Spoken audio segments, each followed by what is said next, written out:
That's not what I'm saying. But we just have to be careful. And unfortunately, the medical community doesn't know a ton about this yet, at least in America. So, first thing is talking about a group of drugs called benzodiazepines, and you probably know people that are on it: Xanax, Valium, Klonopin, Ativan. They're the most popular selling drugs in America right now. So people take them for all kinds of things. People take them to go on airplane rides when they're anxious. People take them when they go through a significant part of life that's really difficult, and it helps them get through a week or 2 weeks or a month. And those are appropriate uses of these. They help. I mean, if anyone that's a counselor in the medical field, like, these can really help people get through really acute, stressful periods. The problem is, what's been happening more and more since at least the 90s is that people are given long-term prescriptions. So I started taking, so back up a little bit, in 2011 I was in law school in Boston, and I had a really bad, severe anxiety issue for months. And it wasn't getting better, so I went to a psychiatrist, and he was like, the guy, he's like, I have a simple solution for this. And he told me that if I take this drug for the rest of my life, I wouldn't have anxiety anymore. And that's the kind of thing that I want to bring some awareness to, because it's still happening in some places. Thankfully, a lot of doctors, a lot of psychologists, a lot of psychiatrists now know that that's not appropriate use. But within a month, like, I had to leave law school. I couldn't read anymore. It was 7 years before I read a book again. And it just did things. Like, I had no anxiety anymore for a long time, but I just felt weird and off, and I couldn't read. And I would go ask, I was like, I think this is not working, and they didn't listen. So part of what we're trying to do is to bring awareness to that kind of situation. There's 94 million prescriptions right now for various benzos in the United States. So almost 1 in 3 people, if you add it up, has had a prescription at some point. Again, a lot of this is benign use, like going on an airplane ride, or going through like a week that's particularly stressful. Some people abuse this. Unfortunately, like people that are addicted to cocaine, they use it a lot of times to come down from cocaine highs. But there's also a lot of people, and it's shocking how many there are, that are on this long term. Like Stacey and I have been on groups this year, and there's just tens of thousands, hundreds of thousands of people throughout the world that are on these things long term. Well, millions, but hundreds of thousands that are actually suffering through some type of withdrawal. So Valium was the most popular benzo until the 1970s. It was given to all kinds of people. They give it to like the housewife drug, it was called, and a lot of women they gave. They would say they're hysterical. That was the language back then. They give them this Valium, and my grandma was actually addicted to it for 10 years. So it was a really common drug to use. In 1979, Ted Kennedy in Massachusetts, who was a senator, he actually led a Senate investigation into the dangers of Valium. So what they did is they had all of these experts come, and they testified to what Valium was doing. It was causing all these damages and all these issues and depression and increased anxiety. And the drug companies at this time said, well, don't worry, Valium's bad, but we have new drugs, and Klonopin and Ativan, which had just come out in the late 70s. These ones are much safer. What they found now is that Valium's actually the least dangerous of all these. But because of that, they kind of dropped the issue for at least the next decade. So in 1990, the American Psychiatric Association, they did a study on benzos. So this is the group of people that, it's kind of the governing body of psych meds in America. And what they found was that 80% of benzo users, long-term, so more, it's considered over 2 months usually, will experience some type of severe withdrawal after using it. That's 80% of people that take this for a significant amount of time have a severe withdrawal. Now, not everyone has had it as long as I have. Some people have it longer. Some people it's 6 months, but there's really not a whole lot like it, like when you first get off the drug. Like when I was, my story here, like I was on it for 7 years. When Ruth was born, I knew something was off because I couldn't feel anything when she was born. And I knew I was happy. So I went to a doctor, and I changed psychiatrists because the psychiatrist just kept writing prescriptions, and she said, I'll get you off this. But what I've learned is it should be like a year and a half taper, and she tapered me off in about 2 months.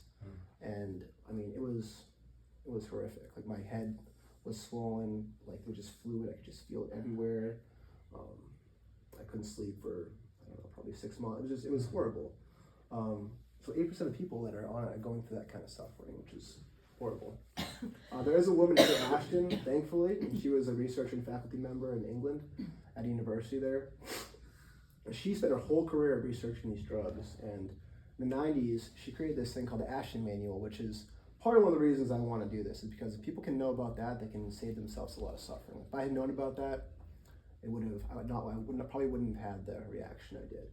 And what the action manual is a way of getting off these drugs, listening to your body, and going at a pace your body can handle. So basically, you cut a little bit, then your body regulates, and you cut a little more. Where what I was doing is like I was just getting worse and worse, and just kept taking it away, and then eventually won't write your prescription anymore, and then you get really sick. It's what she found was that 20% of benzo users suffer severe protracted withdrawal. So that's something that's like over 2 years. So like for me, I went off it in 2018, and I never stopped having symptoms. My symptoms got much lighter. Like, all the time you guys knew me, like I had symptoms, but like they just kept getting better and better. So those things like I couldn't have caffeine, I couldn't lift weights, I drank alcohol, sugar, like those kind of things, like give me a reaction. But typically it wasn't. I would have to sleep for maybe a day. It was something I learned to live with and just kept getting better. But 20% of people suffer from severe protracted withdrawal, and that's just years. Like there's some people that it goes on for 4 years, 5 years.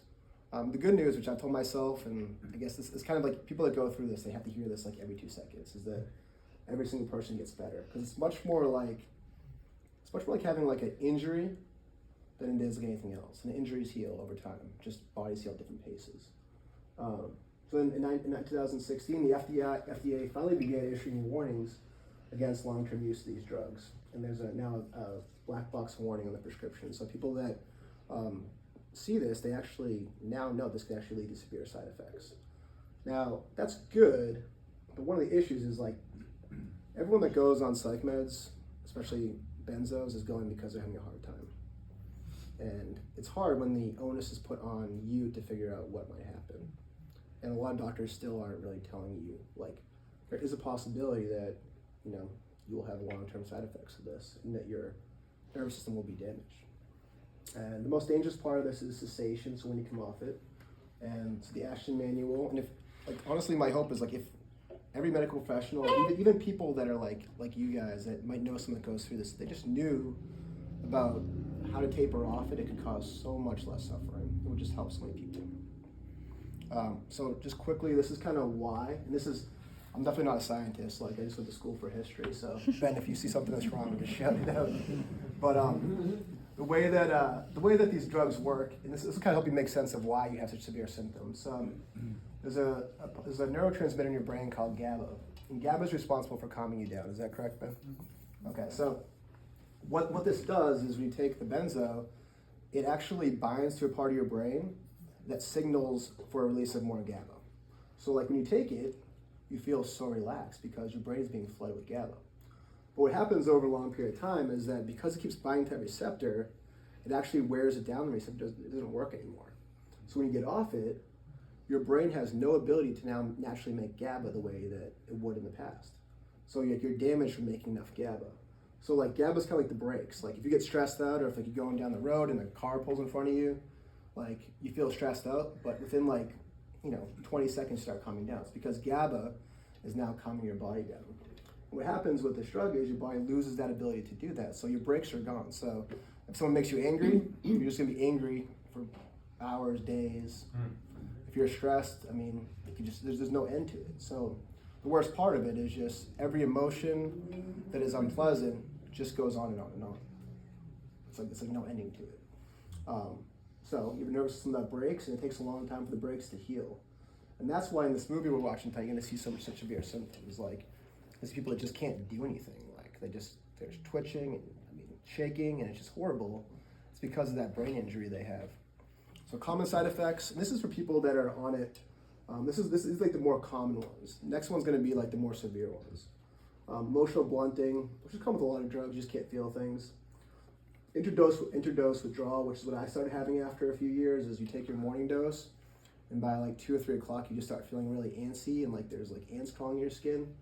And then you take it again at night, you feel better, but your body's getting used to it. So between doses, you're starting to go through withdrawal. Muscle rigidity, that's bad. Like when I first went through it, like I would come home and I would just lay on the ground next to Stacy, and I wouldn't be able to get up, and I just couldn't figure out what was wrong. Nerve pain, increased anxiety and depression, muscle twitching, rage, again, there's like that break's not there. So like any emotion, anger is not anger, it's rage. Fatigue and suicidal ideation is a really common thing. And these are the severe side effects of discontinuation. Suicide is probably the most severe, obviously. This happens, unfortunately, I don't want to say like all the time, but it's not uncommon. In the community, you hear of people killing themselves fairly regularly, just because there's no one there to tell them it's going to get better. And if you like go through this, especially when your symptoms are really bad and you don't think it's going to get better, the thought process is like, I can't live like this, so I'm going to have to do something about it.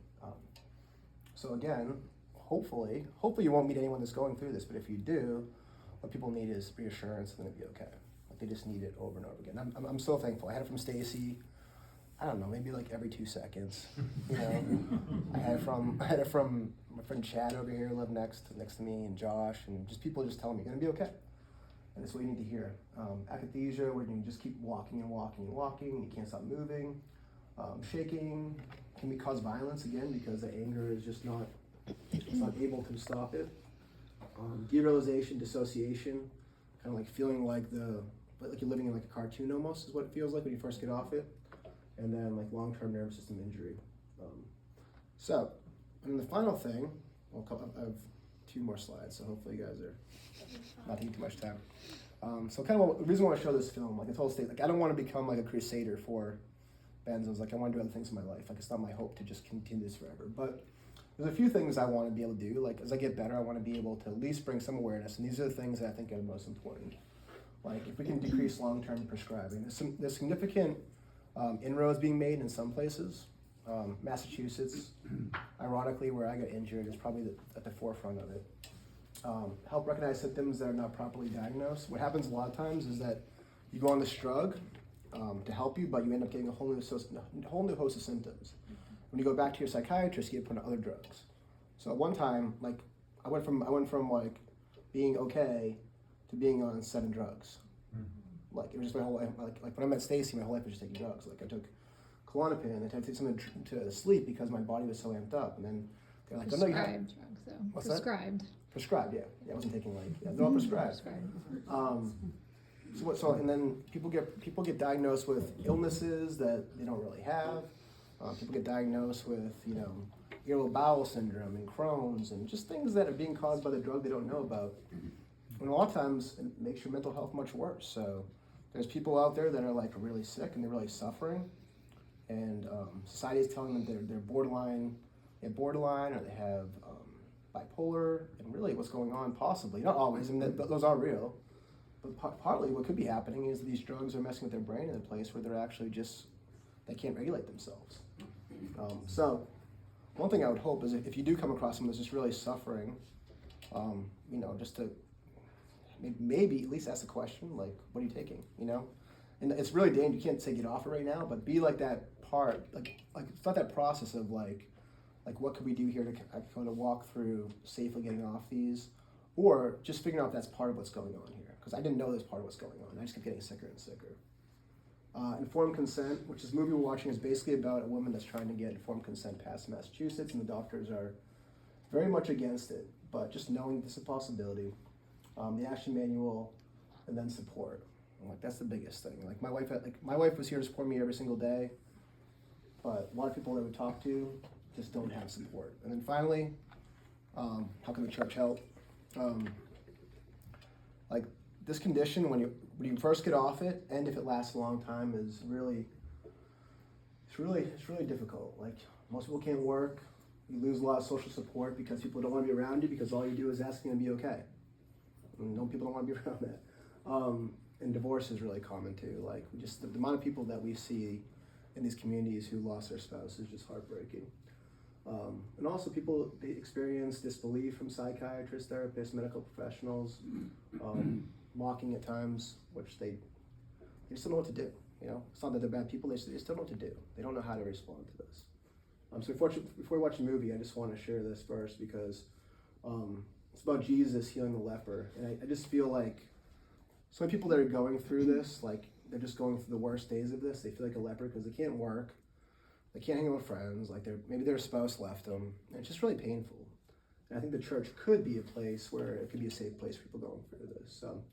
When Jesus had come down from the mountain, great crowds followed him, and there was a leper who came to him and knelt before him, saying, "Lord, if you choose, you can make me clean." He stretched out his hand and touched him, saying, "I do choose, be made clean." So it's Jesus' heart for people to be healed and comforted, and I think the church could have a part in that. So, any questions before watching the movie?